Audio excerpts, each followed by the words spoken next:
Hello everyone, কি খবৰ আপোনালোকৰ আশা কৰোঁ সকলো ভালে আছে welcome back to Ankuran IAS academy আমি এটা পলিটি সিৰিজ ষ্টাৰ্ট কৰিছিলোঁ সিৰিজটোৰ নাম আছিল পলিটি আৰ্টিকল ট্ৰিক্স তাৰে অলৰেডি তিনটা ভিডিও অলৰেডি দিয়া গৈছে আজি চতুৰ্থটো ভিডিওটো লৈ আহিছো সো পলম নকৰি ভিডিওটো ষ্টাৰ্ট কৰো আজি আৰ্টিকলটো লৈ আহিছো প্ৰথম আৰ্টিকল 32 এটুক আৰ্টিকলক কোৱা হয় heart and soul of the constitution কিয় জানেনে এই আৰ্টিকল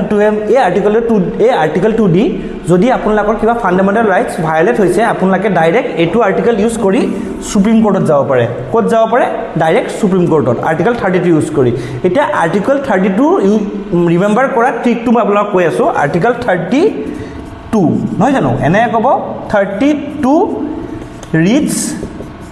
ইজ ডিউ কি কলো আৰ্টিকল 32 ৰিটস ইজ ডিউ আকৌ কৈছো আৰ্টিকল 32 ৰিটস ইজ ডিউ আশা কৰোঁ আপোনালোকৰ মনত থাকিব